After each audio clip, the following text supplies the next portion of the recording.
As working from home is becoming the new normal, some organizations are struggling with the transition to working as a remote team. But there are companies that have been doing so for quite some time, and we can benefit from their experience. A lot of our clients right now are actually teaching us and we are learning from them about how they are adapting an organization that was either partially distributed, like a few offices around, or even predominantly co-located in some cases. So it's things like getting a much larger license for Zoom, increasing the bandwidth on their VPN, making sure that people have computers at home or have the different resources that they need, all that kind of stuff that's really just like basic logistics of can you do your job at home? We cannot underscore enough how intimidating some work from home tools are for some of the workforce.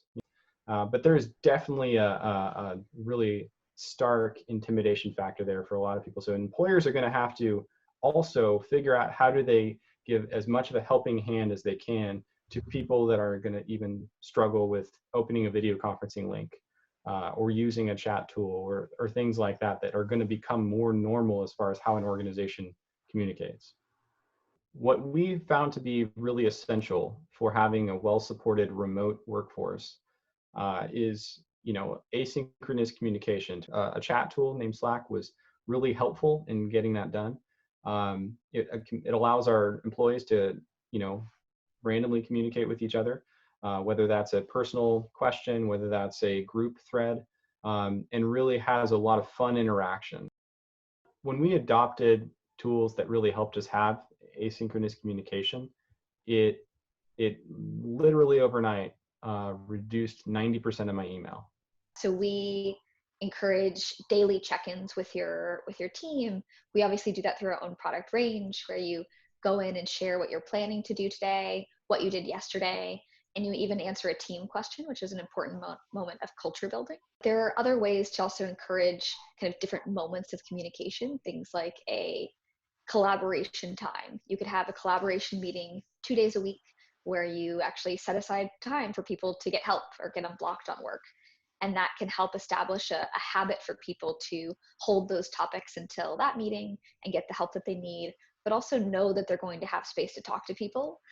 One item that we really strongly recommend is kind of writing down your team handbook or even individual handbooks for how you will work.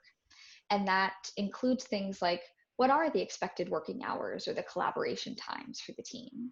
What are the default communication channels? You might say like Slack is really good for urgent information, email is better for most other things. What are the different people on the team dealing with? Who's got children, who's got significant others or family members that they're taking care of right now?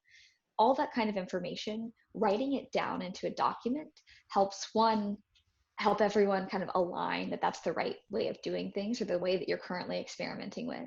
And two, it also helps you expose like gaps in how you're operating.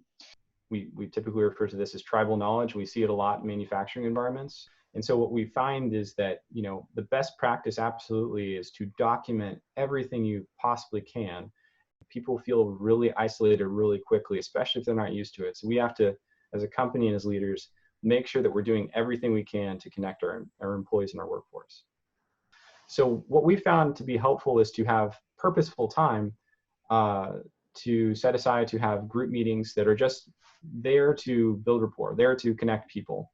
Additionally, we also have persistent, what we call co-working meetings that could take the form of people just have nothing that requires their absolute attention, that they can't, have a video of other people in a similar room, hearing them, talking to them while they're working on some other projects. If you're doing data entry, would be a good example of how you can totally interact with other people and not be distracted from the quality of the work that you're doing. A vast majority of companies out there that just don't trust productivity or just don't trust that they can really get work done effectively with a significant portion or all of their workforce, working from home.